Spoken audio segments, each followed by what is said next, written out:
এখন শুনবেন আজকের গুরুত্বপূর্ণ খবরের শিরোনাম। গাজায় আবারও যুদ্ধ শুরু করার হুমকি দিলেন নেতানিয়াহু। রাশিয়ার তেল শোধনাগারে ড্রোন হামলা ইউক্রেনের। ইসরায়েলি সেনা অভিযান প্রায় 2 যুগ পর পশ্চিম তীরে ইসরায়েলি ট্যাঙ্ক।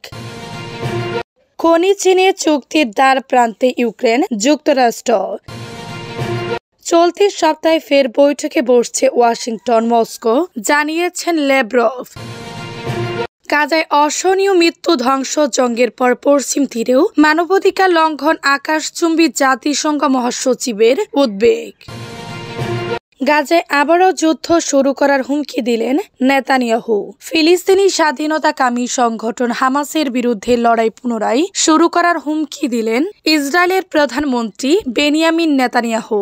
গাজা উপত্যকায় 15 মাসের বেশি সময় ধরে তাণ্ডবের পর নড়বড়ে যুদ্ধবিরোধী চুক্তিটি নিয়ে আবারও উত্তেজনা বাড়ার সঙ্গে অধিকৃত পশ্চিম তীরে নতুন করে তথাকথিত অভিযান শুরু করেছে ইসরায়েল।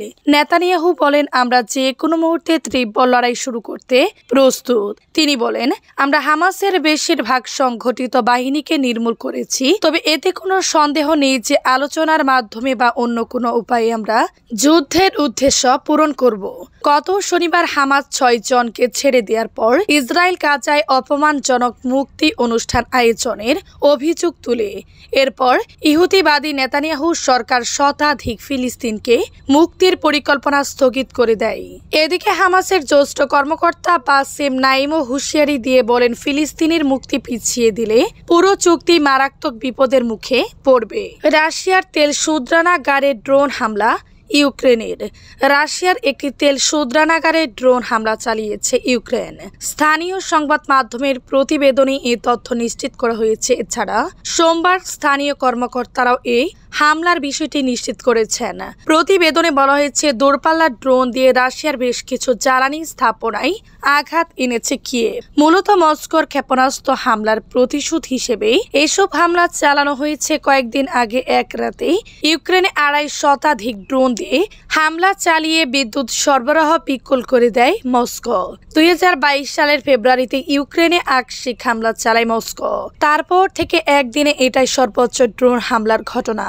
রাশিয়া রিয়াজান অঞ্চলের গভর্নর পাবেল মালকোভ টেলিগ্রামে এক পোস্টে বলেন, ইউক্রেনের ড্রোন ভূপাতিত করা হলে এর ধ্বংসসাপ শেষ ওই এলাকায় পড়লে সেখানে আগুন ধরে যায়।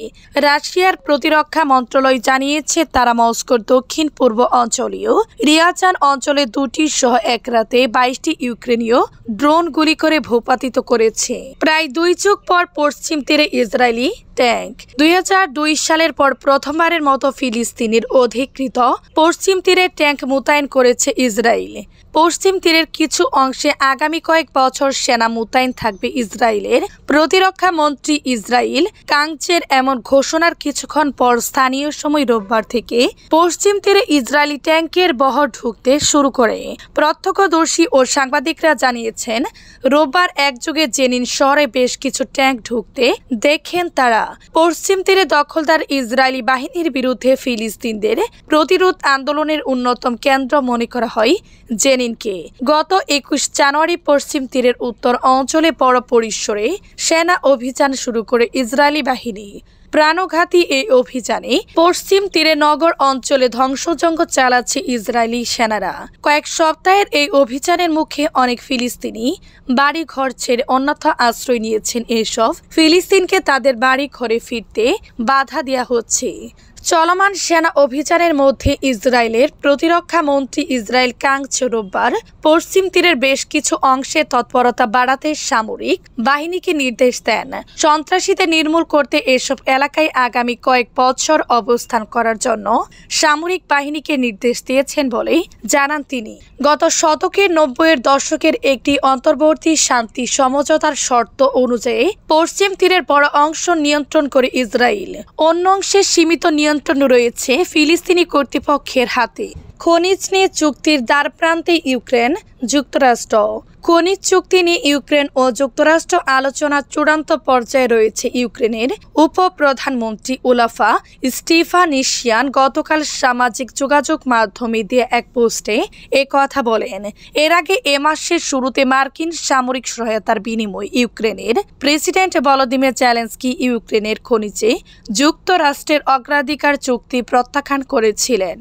ইউক্রেনের উপপ্রধানমন্ত্রী বলেন, আলোচনা অত্যন্ত গঠনমূলক রয়েছে। চুক্তির বিস্তারিত সব চূড়ান্ত শীঘ্রই চুক্তি সই হওয়ার বিষয়টি সম্পূর্ণ করতে আমরা প্রতিশ্রুতিবদ্ধ। আমরা আশা করি যুক্তরাষ্ট্র ও ইউক্রেনের নেতারা এতে সই করবেন। এদিকে রুশ উপপররাষ্ট্রমন্ত্রী সের্গেই রিয়াবকভ বলেছেন, মস্কো যুক্তরাষ্ট্রের মধ্যস্থতায় যুদ্ধবিরতির পরিবর্তে দীর্ঘমেয়াদী শান্তি চুক্তি চাই। গতকাল 24 ফেব্রুয়ারি ইউক্রেনে রাশিয়ার হামলা শুরুর 3 বছর পূর্তি হয়েছে। দিবসটি উপলক্ষে ইউক্রেন কিয়েভ সম্মেলনের আয়োজন করেছে। দেশটির রাজধানী এই সম্মেলনে ইউরোপের বেশ কয়েকজন নেতা সেখানে গিয়েছেন। এছাড়া অনেকে ভার্চুয়ালি অংশ নিয়েছেন। ইউরোপের নেতারা ইউক্রেনকে আরো বেশি সহায়তার আশ্বাস দিয়েছেন। ইউরোপীয় কমিশনের সভাপতি উর্সুলা ভন ডার লেয়েন বলেছেন, ইউক্রেনে অস্ত্র ও গোলাবারুদ সরবরাহ আরো দ্রুত করতে হবে। ইউরোপের ভবিষ্যতের জন্য সবচেয়ে বড় সংকট হিসেবে এ যুদ্ধ রয়ে গেছে। যুক্তরাজ্যের প্রধানমন্ত্রী কিয়ার স্টারমার ইউক্রেনের শীর্ষ সম্মেলনে ভিডিও লিঙ্কের মাধ্যমে বলেন, এই যুদ্ধে রাশিয়ার হাতে সব কার্ড নেই। উল্লেখ্য, এর আগে মার্কিন প্রেসিডেন্ট ডোনাল্ড ট্রাম্প বলেছেন, এই যুদ্ধে রাশিয়ার হাতে সব কার্ড রয়েছে। সম্মেলনে ইউক্রেনের প্রেসিডেন্ট জেলেনস্কি বলেন, পুতিন আমাদের শান্তি দিবেন না, কোনো কিছুর বিনিময়ে তা পাওয়া যাবে না।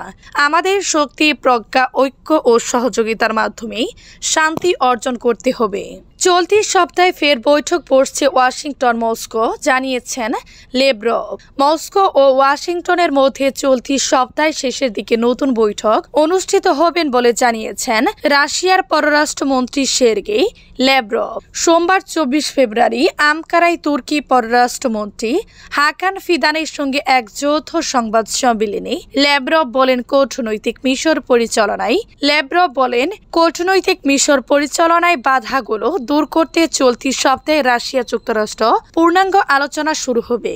ল্যাব্রভ জানান, গত সপ্তাহে সৌদি আরবে যুক্তরাষ্ট্রের সঙ্গে আলোচনার ফলাফল সম্পর্কে তিনি তুর্কিকে অভিহিত করেছেন। তিনি বলেন, আমরা আমাদের তুর্কি বন্ধুদের 18 ফেব্রুয়ারি রিয়াদে অনুষ্ঠিত রুশ আমেরিকান আলোচনার বিষয়ে বিস্তারিতভাবে অভিহিত করেছি। ইউক্রেন সংঘাত নিরসনের সম্ভাবনা সম্পর্কে জানতে চাইলে শীর্ষ রুশ কূটনৈতিক বলেন, ইউক্রেন, ইউরোপ এবং যে কোনো ইচ্ছুক পক্ষের সঙ্গে আলোচনার জন্য প্রস্তুত মস্কো। তবে মস্কোর কাছে গ্রহণযোগ্য একটি সমঝোতায় পৌঁছানোর পরেই কেবল লড়াই বন্ধ হবে। তিনি স্মরণ করিয়ে দেন, রাশিয়া বেশ কয়েকবার যুদ্ধবিরতির ঘোষণা দিয়েছিল, কিন্তু ইউক্রেন নিজের অবস্থানকে শক্তিশালী করার জন্য এইসব মানেননি।